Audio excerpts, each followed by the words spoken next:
Welcome to Barbara's Bulletin, the podcast where we bring you the latest news and updates from around the world. We have a fascinating story to share with you, one that involves the BBC, Donald Trump, and a controversy over edited footage. It all started when the BBC aired a panorama episode that included a speech by Donald Trump from January 6, 2021. However, the corporation has since apologized for splicing parts of the speech together, which they claim was an unintentional error. The edit created the impression that Trump had made a direct call for violent action, which was not the case.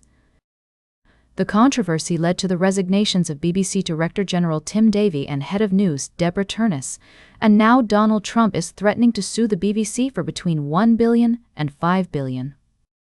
The former BBC Director General, Lord Tony Hall, has weighed in on the issue, saying that the corporation should not pay any money to Trump, as it would be inappropriate to use public funds in this way.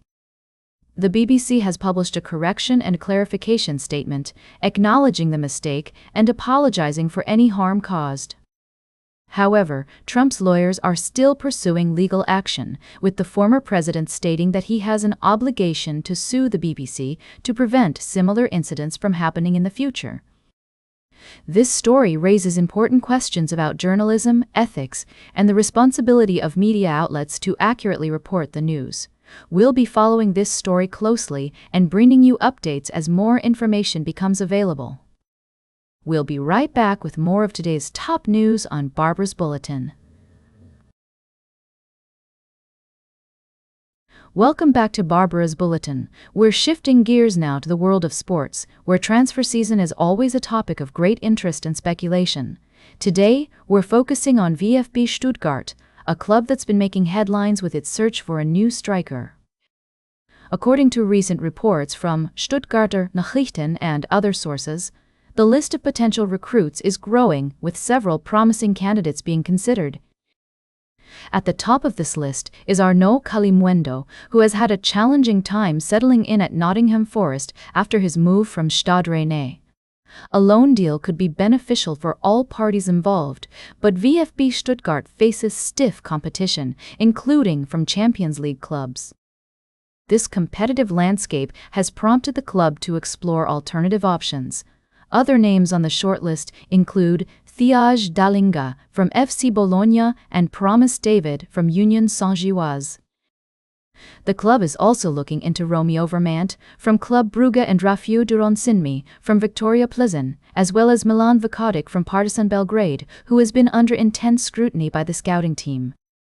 New additions to the rumor mill are Esteban Lepol from Stade Rennes, who has started strong, and Jeremy Arevalo from Racing Santander.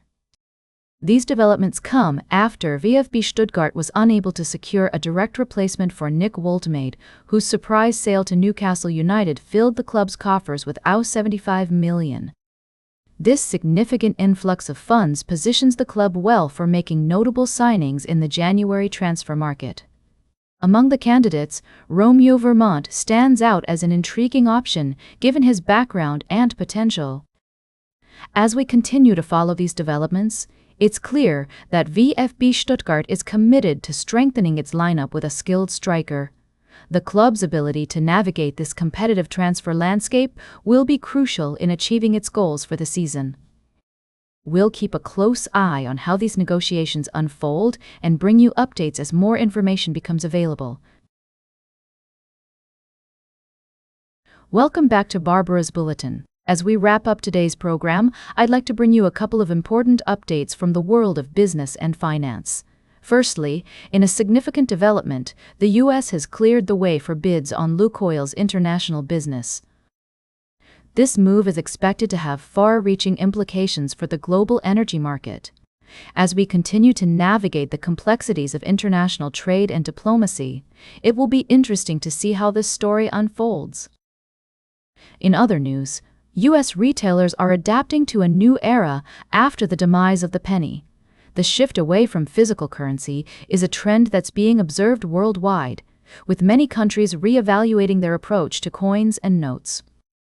This change presents both opportunities and challenges for businesses as they work to implement new systems and processes for handling transactions. As we consider these developments, It's essential to remember the importance of staying informed and up to date on the issues that shape our world. Whether it's the latest news from Washington or trends in global commerce, being engaged and knowledgeable is crucial for making sense of the complex landscape we live in. That's all for today's Barbara's Bulletin.